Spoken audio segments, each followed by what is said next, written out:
Our last running back that we're discussing on today's show is actually the number 5 ranked player in the running back class per 247 Sports. Naples High School from Naples, Florida, 6'2", 195, currently committed to Arkansas. I was obsessed with watching Isaiah Augustave, who is a massive running back, the biggest of the bunch. He's very lean. He's a lean runner, but his acceleration, his speed, a guy that big is not supposed to be moving that fast and that fluidly. I believe the number that I saw is that this is a 4.4 athlete. At the very least, he is a 4.4 athlete. He picks up speed so well. But the one thing that I loved about Augustave is his demeanor, his aggressiveness. You saw an aggressive intent as a rusher. He was looking to do damage. And there were also some plays in his highlight tape that he threw in there where he was a blocker. He was a downfield blocker, and he was smacking dudes as well. So that is the intent, the willingness, the aggressiveness that I love to see from bigger running backs. And I think Arkansas here has a really nice player that they're adding to their running back room. The fact that you said it, right, is just that when you put blocking highlights on your highlight for a run that goes 4 yards, that just tells you that he takes tremendous pride in that. He takes tremendous pride in his physicality for his team. And the thing is, too, that really just, again, it's just so noticeable is that you see their team is very simple. They're running the football. Every defender is within 8 or 7 yards of the line of scrimmage. Like, they're not messing around. It's a tight tackle box. All 11 players are like this to stop their run game. And that's where you see that aggressive, violent, strong running, because he has no choice but to run through the entire defense on his explosive runs. I couldn't agree with you more on that. Just good balance, especially through contact was one of those things that, especially at those higher levels in the SEC, you're going to get contact early and often as a running back. And the fact that he has the balance and the speed, to get to that second gear with that physicality, I think is extremely important for him. Matt, you said that Ruben Owens was a little leggy. This Augustave is very leggy. He's a kid, but at the same time, he's like a little bit more dense looking than Ruben Owens is. Ruben. I mean, Augustave, and I love the name too. By the way, it sounds like like a really exotic like coffee or something like that. But I mean, dude, just really is super impressive as far as his physicality and the way that he looks on film. And I don't think he's anywhere near, I think this is a guy that really could just blow up into a whole nother stratosphere of size and strength here in another year or two. 100%. I think that for me, body type wise, I see a little Najee Harris, not stylistically kind of comparing him to there, but I could see him being 6'1.5", 6'2", and 225 pounds, to your point, right? This kid could be a massive young man. Leggy in the sense of hey, he's got some long strides to him too, man. When he opens up the gate, he's moving a little bit, right? And he's got kind of that physical downhill demeanor, but also has a little more juice than maybe you anticipate. I think he is not maybe more like a Le'Veon Bell kind of Pittsburgh running back, right? That's not bad. He feels faster than Le'Veon Bell, though. That's he's a lot quicker. Le'Veon was a 4.6 guy. I feel like he wasn't. I don't know though. Remember young Le'Veon though? Before he had that hiatus out of football, there was some different type of plays out there than I think the last experience you had with him. Yeah, a lot more juice when he was younger for sure. And I feel Joe, I don't think that this kid is as nuanced as a couple of these players. I think there's a little more natural feel to the game right now for a Ruben Owens or Richard Young right now. But I think when you look at Augustave, he might have as much upside as anyone on this list when you really kind of put everything together, right? Because he's a big, strong, physical athlete that has speed. So if everything kind of clicks for him on the next level, I think this could be big time. And he's going, I know we're going to talk about fit, but with Arkansas too, with how they run the football, with what they're doing with Raheem Rocket Sanders, really nice fit for that system, I think too.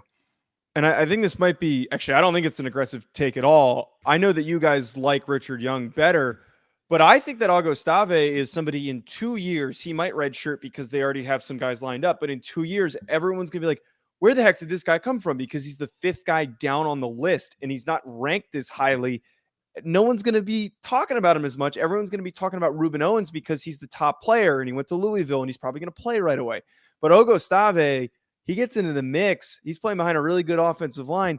He might be a guy that rushes for, a crazy rushing total. I totally agree that he has the most upside. Based on what I saw with his stats, he didn't have as many touches. And I think that might be part of the reason why maybe there is a less willingness to project on him, and you're willing to push up some of these other guys. But he is, I think, the most talented in terms of his ceiling out of the group of players that we watched this past week. And I think it's because the fact that he plays for a high school team that is very old school, condensed, close to the line of scrimmage.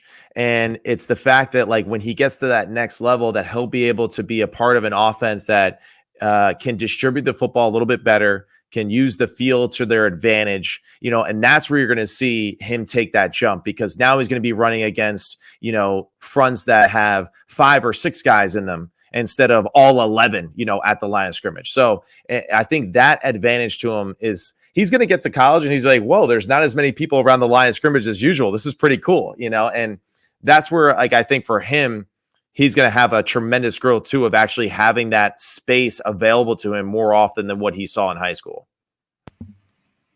Now, the one thing with him that I just want to address, and I was telling this guy's beforehand, I think that there's a possibility with Augustave that he might get flipped to another position. And he plays multiple positions right now in high school. I think he was listed as a linebacker and even listed as a tight end. He put on his huddle, which is kind of very odd to see as one of the positions that was put down for him. But he, as we've broken down, aggressive player. He almost feels like he's a linebacker playing running back.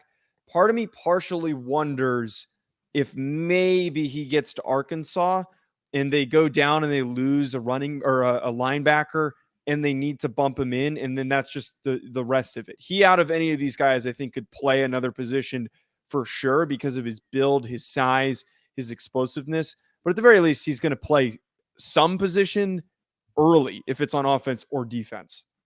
I mean, he's a big, strong athlete, right? So the potential is always there. I think of like Steele Chambers that plays for Ohio State right now, right? Like he was a top-ranked running back. Now he's a starting linebacker for the team. Like those transitions happen from time to time.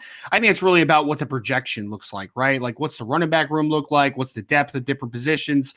It's a lot of variables that kind of go for the context of a position switch. But I agree with you in the sense, Joe, that like size, strength, speed combination. If this kid's 220 plus pounds, he could easily play linebacker. There's no doubt because he has that type of profile. Yeah, I mean, seeing him lining up at like a weak side linebacker for you and just cleaning up every play, that's run away from him, and then being stout like in the pass game too. Like I think that's something that obviously can be, something that we could see very easily, potentially in his future. But I think the fact that he lists himself as a tight end too is because he does take tremendous pride in being that physical person, and that's something where I think he understands too that the more he has to offer a football team as far as his ability to do multiple things, the better chance it is for him to get on the football field. And he's a guy too that, like, if we were doing this for, a scouting report for the NFL, I'd be like, this guy is like a 12-year, he's going to play special teams and be on kickoff and kickoff return and punt return because he's tough. He's physical. He plays every down like it's his last down. And, it's like, that's why he's going to be in the league for 12 years guaranteed because of that. And that's where I see him having an advantage, maybe not as the punt returner or kick returner, but him making an impact on the field in multiple ways outside of just the running back position. Folks, thanks for tuning in. That is going to be it for us here on the First Team. If you missed any of our last shows, which was the quarterback grouping, make sure you go check that out. Also, we're going to be moving on to receivers, so make sure you're subscribed, whether it's on YouTube or wherever you can get your podcasts. Hit that subscribe button so you don't miss out on our future breakdown episodes. You can follow me at Joe DeLeone. You can follow Ryan at Rise and Draft on Twitter, and you can follow Matt at Sims Complete QB. We'll be back with more, folks. Stay tuned.